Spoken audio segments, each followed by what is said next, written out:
Welcome to Google class. First year, today we will discuss about isomorphism. Student आपको पता होगा कि हम क्रिस्टलाइन सॉलिड जो है उसकी जो प्रॉपर्टीज़ हैं वो डिस्कस कर रहे हैं। पिछले लेक्चर में भी हमने कुछ प्रॉपर्टीज़ उसकी डिस्कस की थी क्रिस्टलाइन सॉलिड की, और इस लेक्चर में भी क्रिस्टलाइन सॉलिड की प्रॉपर्टीज़ को ही डिस्कस करेंगे। तो आज जो प्रॉपर्टी हम डिस्कस कर रहे हैं इसका नाम है isomorphism. Now what is isomorphism? There are certain substances which are similar in shape. Two or more different crystalline substances having the same crystalline shape are called as isomorphs, and these are isomorphs of each other, and this phenomena is called as isomorphism. अब isomorphism किसे कहते हैं? Student ऐसे है कि मुख्तलिफ compound होंगे, बिल्कुल मुख्तलिफ दो कंपाउंड ले लें जिनका कुछ भी नहीं मिलता आपस में, ना फिज़िकल प्रॉपर्टीज़ मिलती है ना केमिकल प्रॉपर्टी आपस में मिलती है, बिकॉज बिल्कुल डिफरेंट कंपाउंड है, लेकिन उनकी एक चीज़ जो है वो कॉमन होगी। और वो चीज़ कौन सी होगी जी? उनकी क्रिस्टलाइन फॉर्म जो है वो एक जैसी होगी। तो ये दो कंपाउंड जिनकी कोई प्रॉपर्टी आपस में नहीं मिलती सिवाय इसके कि क्रिस्टलाइन फॉर्म एक जैसी है, बाकी ना फिज़िकल प्रॉपर्टीज़ मिलती हैं ना केमिकल प्रॉपर्टीज़ मिलती हैं, इनको हम आइसोमॉर्फ्स बोलते हैं। और इस प्रोसेस का नाम जो है वो आइसोमॉर्फिज्म। मिसाल के तौर पे सोडियम फ्लोराइड है और मैग्नीशियम ऑक्साइड है, फ़र्ज़ के दो कंपाउंड है और उनकी कोई चीज़ जो है आपस में नहीं मिलेगी क्रिस्टलाइन फॉर्म के अलावा, कि क्रिस्टलाइन फॉर्म वो एक जैसी देंगे और वो क्यूबिक होगी, जिसे हम बाद में जो है वो डिटेल से पढ़ेंगे। Next, the formula units of different isomorphs have usually the same atomic ratio. अब हमारे पास जो फार्मूला यूनिट्स होंगे आइसोमॉर्फ्स के, उनकी एटॉमिक रेशियो जो है वो सेम होगी।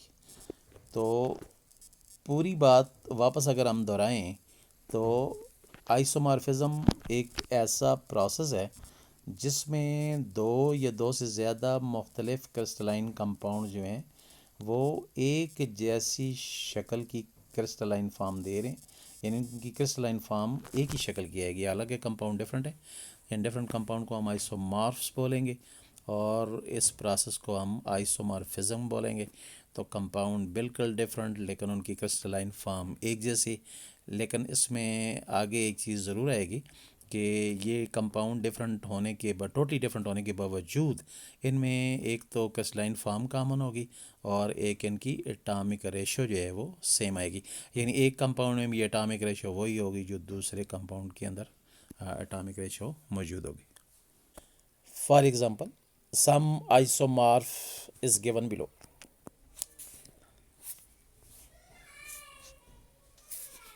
अब नीचे टेबल में आपको कुछ नज़र आ रहे होंगे कंपाउंड। अब दो कंपाउंड है, एक सोडियम फ्लोराइड आपको नज़र आ रहा होगा, सोडियम फ्लोराइड, और दूसरा आपको मैग्नीशियम ऑक्साइड नज़र आ रहा होगा। अब अगर आप सोडियम फ्लोराइड और मैग्नीशियम ऑक्साइड दोनों को देखें तो दो बिल्कुल मुख्तलिफ कंपाउंड। अब इनकी क्रिस्टलाइन फॉर्म आखिर में देखें टेबल में, क्रिस्टलाइन फॉर्म ये सेम होगी, यानी दोनों क्यूबिक हैं, बोथ आर क्यूबिक। तो ये दो ऐसे कंपाउंड है जिनकी जो मॉर्फ्स है यानी शेप है वो आइसो है यानी सेम है, हालांकि कंपाउंड मुख्तलिफ हैं। सोडियम फ्लोराइड और कंपाउंड है, मैग्नीशियम ऑक्साइड और कंपाउंड है। स्टूडेंट आपको नज़र आ रहा होगा कि जो दरमियान में खाना है तो उसे अगर आप गौर से देखें, कंपाउंड दोनों मुख्तलिफ हैं लेकिन दोनों के अंदर एटॉमिक रेशो जो है वो आपको सेम नज़र आएगी। ये कैरेक्टरिस्टिक प्रॉपर्टीज़ होगी आइसोमॉर्फ्स की, आइसोमॉर्फिज्म के अंदर। मिसाल के तौर पे सोडियम जो है वो आपको सोडियम फ्लोराइड में एक सोडियम और एक फ्लोरीन नज़र आ रही होगी, यानी फ्लोराइड, यानी एक सोडियम में एक फ्लोरीन का एटम है, 1:1 रेशो है।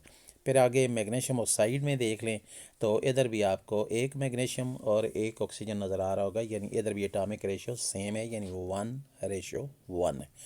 तो ये पहली एग्जांपल थी जी आइसोमॉर्फ्स कंपाउंड के बारे में, जो कि आइसोमॉर्फिज्म शो कर रहे थे, हालांकि कंपाउंड दोनों मुख्तलिफ हैं, क्रिस्टलाइन फॉर्म एक जैसी दे रहे हैं। दूसरी एग्जांपल, अब दूसरी एग्जांपल जो है उसमें आपने पोटाशियम नाइट्रेट को देखना है, पोटाशियम नाइट्रेट, और दूसरा सोडियम नाइट्रेट नज़र आ गया होगा आपको, KNO3 एंड NaNO3। अब इसमें देखें कि दो बिल्कुल ही डिफरेंट कंपाउंड हैं और दोनों की लास्ट में देखें क्रिस्टलाइन फॉर्म जो है वो एक जैसी आ रही है, और वो है रोहोम्बोहेड्रल। रोहोम्बोहेड्रल ये ज्योमेट्रिकल शेप है, उसका नाम है। अब इन दो कंपाउंड को अगर आप गौर से देखें तो दोनों कंपाउंड उसी तरह मुख्तलिफ हैं जिस तरह ऊपर वाले दो कंपाउंड मुख्तलिफ हैं, उनमें भी एटॉमिक रेशो सेम है, इनमें भी एटॉमिक रेशो सेम है। मिसाल के तौर पे पोटाशियम नाइट्रेट को अगर आप देखें तो उसमें पोटाशियम एक है, नाइट्रोजन एक है, ऑक्सीजन तीन है, यानी KNO3, यानी एक पोटाशियम एक नाइट्रोजन एक ऑक्सीजन, 1:1:3।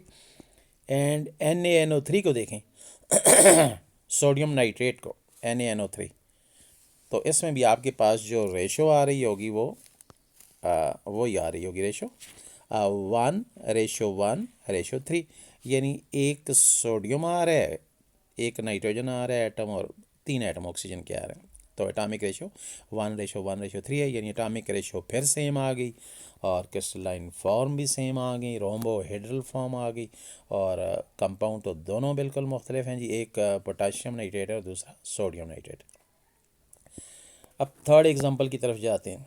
थर्ड एग्जांपल में आपको नज़र आ रहा होगा जिंक ऑक्साइड और ZNO एंड CDS। CDS कहते हैं जी कैडमियम सल्फाइड को, ये वाला। अब ZNO को अगर आप और से देखें तो ये जिंक ऑक्साइड और कंपाउंड है, CDS cadmium sulphide, it is totally another compound. अब दोनों मुख्तलिफ कंपाउंड हैं और कुछ भी नहीं मिलता है इनका आपस में, कोई मेल्टिंग पॉइंट, बॉइलिंग पॉइंट, कोई प्रॉपर्टी मिलती। अगर आप देखें तो एक चीज़ जो है इनकी सेम इस वक्त नज़र आएगी, वो कौन सी, क्रिस्टलाइन फॉर्म, और वो है जी हेक्सागोनल। कौन सी फॉर्म है, हेक्सागोनल फॉर्म, यानी दोनों हेक्सागोनल फॉर्म में पाए जाते हैं, ज्योमेट्रिकल शेप सेम है। अब इनमें ऊपर वाले कंपाउंड की तरह टेबल में आप देखें तो एटॉमिक रेशो इनमें भी सेम होगी। मसलन जिंक ऑक्साइड में आप देखें तो एक जिंक का एटम नज़र आएगा एक ऑक्सीजन का, 1:1 है, और कैडमियम सल्फाइड में देखें तो एक कैडमियम का एक सल्फ़र का, 1:1। अब एटॉमिक रेशो सेम है, फिर क्रिस्टलाइन फॉर्म हेक्सागोनल सेम है, लेकिन दोनों कंपाउंड टोटली मुख्तलिफ हैं, और इसको हम कहेंगे कि ये दोनों आइसोमॉर्फ्स हैं, और जो फिनोमेना या प्रोसेस है उसका नाम होगा आइसोमॉर्फिज्म। कहते जी आइसोमॉर्फिज्म जो है ये, इसके बारे में आगे डिटेल ज़रा नीचे देख लें।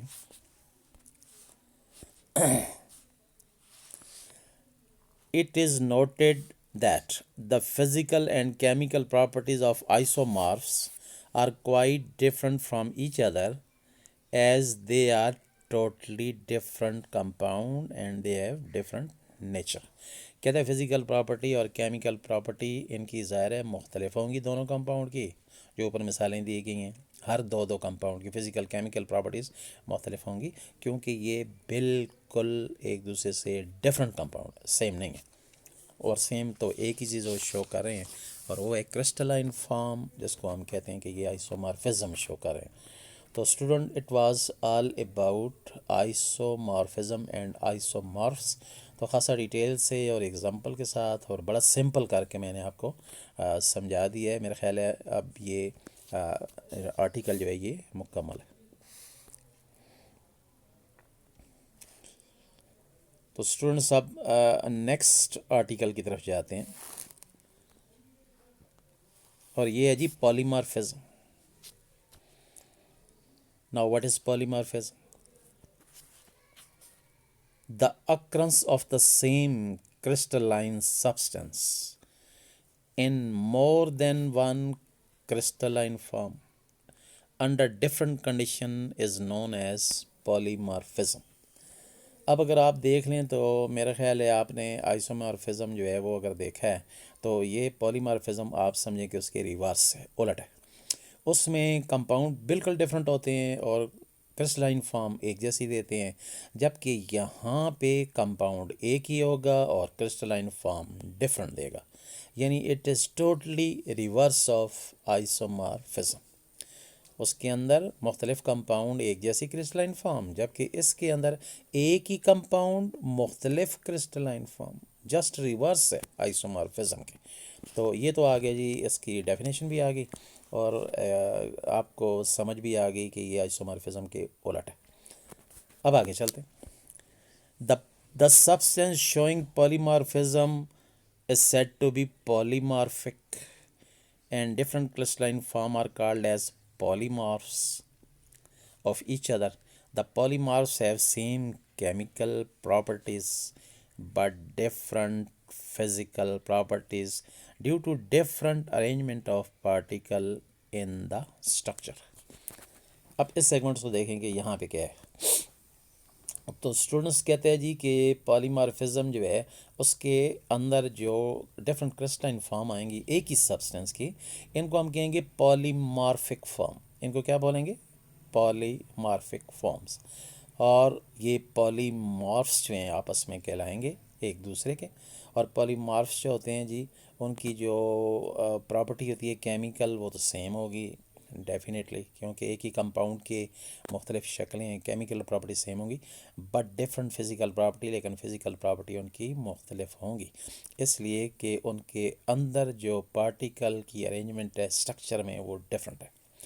तो यहाँ पे शॉर्ट यही हुआ कि पॉलीमॉर्फिज्म जो है एक ऐसा प्रोसेस है जिसमें एक ही कंपाउंड एक से ज़्यादा शक्लों में पाया जाएगा या फॉर्म में पाया जाएगा, और इस प्रोसेस को हम पॉलीमॉर्फिज्म कहेंगे। इन शक्लों को हम पॉलीमॉर्फिक फॉर्म कहेंगे और ये शक्लें आपस में पॉलीमॉर्फ्स होंगी।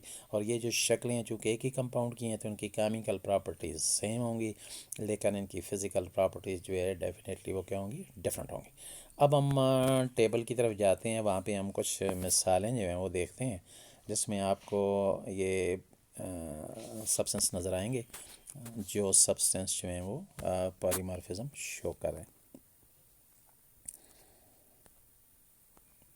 स्टूडेंट टेबल पे देखें तो पहला जो आपको नज़र आ रहा होगा वो सब्सटेंस सिल्वर नाइट्रेट है, AgNO3। इंग्लिश में सिल्वर नाइट्रेट बोलेंगे और ज़ाहिर है ऐसे ग्रीक में अगर आप कहते हैं तो अर्जेंटम नाइट्रेट। तो एनी हो, हम तो इंग्लिश में बात करेंगे सिल्वर नाइट्रेट AgNO3। अब इसकी दो क्रिस्टलाइन फॉर्म आती हैं, सब्सटेंस तो एक है, क्रिस्टलाइन फॉर्म दो आ रही। एक का नाम है रोम्बोहेड्रल और दूसरी का नाम है ऑर्थोरोमिक। दोनों बिल्कुल मुख्तलिफ हैं क्योंकि ज्योमेट्री डिफरेंट है, लेकिन अगर आप देखें तो इनका केमिकल प्रॉपर्टीज़ जो हैं वो सेम होंगी। स्ट्रक्चर में फ़र्क है क्योंकि ज्योमेट्री डिफरेंट है, लेकिन केमिकल प्रॉपर्टीज़ सेम होंगी क्योंकि एक ही कंपाउंड के दोनों फॉर्म है जिसका नाम है सिल्वर नाइट्रेट। तो ये दोनों पॉलीमॉर्फिक फॉर्म हैं और रोम्बोहेड्रल जो होगा और ऑर्थोरोमिक होगा सिल्वर नाइट्रेट आपस में पॉलीमॉर्फ्स होंगे। ओके, नेक्स्ट एग्जांपल देख, कैल्शियम कार्बोनेट।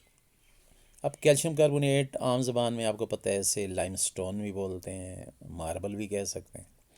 तो कैल्शियम कार्बोनेट जो आपके पास आ रहा है इसकी भी एक ही कंपाउंड की दो मुख्तलिफ फॉर्म है, आगे नज़र आ रही हैं आपको। एक को हम कहेंगे जी ट्राइगोनल और दूसरे को हम कहेंगे आर्थोरोमिक। एक ट्राइगोनल है और दूसरा आर्थोरोमिक। तो ये दो फॉर्म है, कंपाउंड एक ही है, आगे पॉलीमॉर्फिक फॉर्म दो हैं, ये भी दो फॉर्म में एग्जिस्ट करता है या पाया जाता है। अब तीसरी एग्जांपल की तरफ जाते हैं, KNO3 पोटाशियम नाइट्रेट। अब पोटाशियम नाइट्रेट जो है इसको चिली साल्ट पीटर भी बोलते हैं। अब KNO3 जो आपके पास आ रहा है ये भी सेम कंपाउंड है और ये भी दो मुख्तलिफ पॉलीमॉर्फिक फॉर्म में पाया जाता है। एक नज़र आ रहा है आपको रोम्बोहेड्रल है और दूसरा आर्थोरोमिक है। तो ये हमने 3 कंपाउंड ऐसे पढ़े हैं जो कि पॉलीमॉर्फिज्म शो कर रहे हैं, यानी ये अपनी अपनी डिफरेंट फॉर्म जो हैं ये शो कर रहे हैं और वो फॉर्म आपस में पॉलीमॉर्फ्स हैं। Next, the different crystalline forms are interconvertible to each other at different temperature. अब नई बात है जी, डिफरेंट क्रिस्टलाइन फॉर्म जो हैं इनकी आ रही हैं, ये आपस में तब्दील भी हो सकती हैं भाई, एक दूसरे में हम इनको कन्वर्ट भी कर सकते हैं, लेकिन कंडीशन जो है वो हमें चेंज करना पड़ेंगी। मिसाल के तौर पे अगर आप देखें तो आपको ऊपर जो नज़र आ रही हैं क्रिस्टलाइन फॉर्म, इसमें क्रिस्टलाइन फॉर्म जो है वो सिल्वर नाइट्रेट है। तो सिल्वर नाइट्रेट की रोमोइडल और ऑर्थोरोमिक नज़र आ रही होगी। तो स्टूडेंट्स इनको हम आपस में इंटर कन्वर्ट कर सकते हैं। ज़्यादा टेम्परेचर चेंज करेंगे, कंडीशन चेंज करेंगे तो हम रोमोइडल से ऑर्थोरोमिक में चले जाएंगे और ऑर्थोरोमिक से हम आ जाएंगे जी रोमोइडल में वापस, यानी हम इसको इंटर कन्वर्ट कर सकते हैं। नेक्स्ट देखें कैल्शियम कार्बोनेट, तो ट्राइगोनल है और ऑर्थोरोमिक है, तो हम कंडीशन चेंज करके ट्राइगोनल से ऑर्थोरोमिक और ऑर्थोरोमिक से ट्राइगोनल में जा सकते हैं। Next potassium nitrate, same is the case है कि रोमोइडल से जी आप आ सकते हैं ऑर्थोरोमिक में और ऑर्थोरोमिक से आप रोमोइडल में वापस जा सकते हैं और आपको कंडीशन जो है वो क्या करनी पड़ेंगी, चेंज करनी पड़ेंगी। तो it was all about polymorphism और पॉलीमॉर्फिक फॉर्म के बारे में। तो खासा डिटेल से हम बड़ा सिंपल करके हमने पढ़ा है, मेरा ख्याल है रिपीट करने की ज़रूरत नहीं।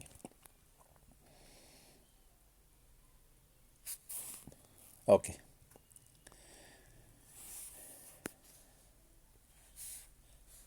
Next article is allotropy. Very simple, आपने 9th क्लास में ही पढ़ा होगा एलोट्रॉपी के बारे में कि एलोट्रॉपी क्या होती है और एलोट्रॉपिक फॉर्म कैसे बोलते हैं। तो फर्स्ट ऑफ ऑल जी, definition, the occurrence of an element in different form is called as allotropy। तो यहाँ पे अगर आप गौर कर रहे हैं, जो बच्चे गौर से सुन रहे हैं उन्हें समझ आ रही होगी कि मेरे सेंटेंस में कोई चीज़ डिफरेंट आ गई है, मुख्तलिफ आ गई है। The occurrence of an element in different forms, तो आपने यहाँ पे एलिमेंट जो है, एलिमेंट इस पे नज़र रखनी है कि वहाँ पे था और पीछे जो हमने पढ़ा था पॉलीमॉर्फिज्म में, वहाँ पे था जी occurrence of same substance, occurrence of same substance, substance था या कंपाउंड कह लें, इन डिफरेंट फॉर्म्स, वहाँ पे पॉलीमॉर्फिज्म में था। और अगर आप आइसोमॉर्फिज्म में और पीछे जाते हैं तो आइसोमॉर्फिज्म में जाएं तो वहाँ पे आएगा आपके पास कि different compound having same crystalline form, तो वहाँ पे भी कंपाउंड का जिक्र था, या सब्सटेंस का जिक्र था या कंपाउंड का जिक्र था। तो मेरा ख्याल है अब आपको समझ आ गई होगी मेन चेंज जो है वो आपके पास ये आ रही है कि यहाँ पे एलिमेंट का जिक्र है। तो ये आप नोट करें कि एलिमेंट का जिक्र है, the occurrence of an element not compound, the occurrence of an element in different form is called as allotropy. Suppose को आपसे पूछते हैं जी डिफरेंस क्या है जी इसमें आइसोमॉर्फिज्म पॉलीमॉर्फिज्म या एलोट्रॉपी में डिफरेंस क्या है, तो आप कहेंगे जी उधर तो कंपाउंड की बात हो रही थी, यहाँ पे एलिमेंट की बात हो रही है। तो कंपाउंड तो और चीज़ है, एलिमेंट और चीज़ है। एलिमेंट मिलते हैं आपस में, एलिमेंट के एटम आपस में मिलते हैं तब मॉलिक्यूल या कंपाउंड तब बनते हैं। तो यहाँ पे हम एलिमेंट के बारे में बात करेंगे। तो एलोट्रॉपी तो समझ आ गई जी, एक ही एलिमेंट होगा और उसकी डिफरेंट फॉर्म्स होंगी। Next, these these various physical forms are called as allotropes or allotropic forms। अब इनको हम जो मुख्तलिफ शक्लें होंगी, अब इनको हम क्रिस्टलाइन फॉर्म नहीं बोलेंगे, जिससे पहले बोलते आए हैं आइसोमॉर्फिज्म में और पॉलीमॉर्फिज्म में, उन्हें हम क्रिस्टलाइन फॉर्म कहते आए हैं। अब हम यहाँ पे कहेंगे कि ये जो डिफरेंट फॉर्म होंगी एक ही एलिमेंट की, इन्हें हम एलोट्रॉप्स बोलेंगे और इन फॉर्म को एलोट्रॉपिक फॉर्म बोलेंगे। और पीछे हम आइसोमॉर्फिक फॉर्म और पॉलीमॉर्फिक फॉर्म कह रहे थे, इधर हम एलोट्रॉपिक फॉर्म जो है वो बोलें। नेक्स्ट, फॉर एग्ज़ाम्पल, अब हम मिसाल में आते हैं। फॉर एग्ज़ाम्पल, मिसाल के तौर पर सल्फ़र है हमारे पास, it is found in orthorhombic and monoclinic form and plastic amorphous form. तो यहाँ पे मिसाल हम सल्फ़र की ले रहे हैं जी, कहते हैं जी सल्फ़र एक ही एलिमेंट, अब ये सल्फ़र एक एलिमेंट जो है ये ऑर्थोरोम्बिक फॉर्म में भी पाया जाता है और मोनोक्लिनिक फॉर्म में भी पाया जाता है और प्लास्टिक फॉर्म में भी पाया जाता है। तो ये existence of an element in more than different forms, in more than 2 different forms, तो ये आ रहा है जी एलोट्रॉपिक फॉर्म्स, और इस प्रोसेस को हम जो है वो एलोट्रॉपी बोलते हैं। तो एलोट्रॉपी भी हो गया जी, और इसकी एग्जांपल हमने सल्फ़र को लिए है, तो सल्फ़र भी हो गया। तो let me repeat allotropy. What is allotropy? एक ही एलिमेंट का मुख्तलिफ़ शक्लों में एग्जिस्ट करना या पाया जाना, इस प्रोसेस को एलोट्रॉपी बोलेंगे स्टूडेंट्स। और फिर इस फिनोमेना को, प्रोसेस को हम एलोट्रॉपी बोलेंगे। और वो जो डिफरेंट फॉर्म्स होंगी एक ही एलिमेंट की, उनको हम एलोट्रॉपिक फॉर्म्स भी कह सकते हैं और एलोट्रॉप्स भी कह सकते हैं। और आपको पता है कि ये डिफरेंट फॉर्म जो हैं फ़िज़िकल जो स्ट्रक्चर है उसकी वजह से डिफरेंट होंगी, यानी लाजमी बात है कि इन डिफरेंट फॉर्म की फ़िज़िकल जो स्ट्रक्चर है वो डिफरेंट होगी। अब इसमें एग्जांपल में आते हैं जी कि एलोट्रॉपी की और एलोट्रॉपिक फॉर्म की एग्जांपल दें। तो एग्जांपल में हमने सल्फ़र को पढ़ा है जी कि सल्फ़र तो दो मुख्तलिफ़ शक्लों में पाया जाता है, या 3 में, आर्थोरोम्बिक है, मोनोक्लिनिक है, प्लास्टिक है, जिसे अमारफस फॉर्म कहते हैं। तो यहाँ पे हमारे पास जो है एक और मिसाल आ गई है सल्फ़र की। तो सल्फ़र की हमने डिफरेंट फॉर्म पढ़ी। तो इट वाज अबाउट एलोट्रॉपिक।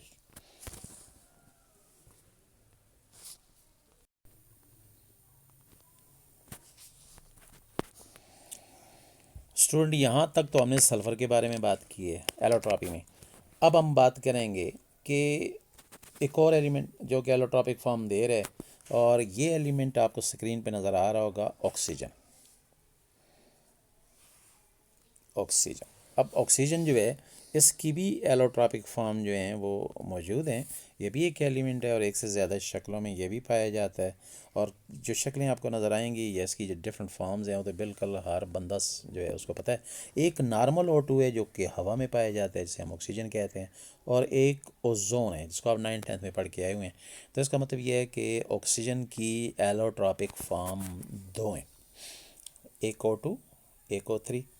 और O2 नॉर्मल ऑक्सीजन जी, डाईऑक्सीजन ही बोलते हैं। नॉर्मल ऑक्सीजन जो कि हवा में पाई जाती है, 21% आलमोस्ट एयर में पाई जाती है।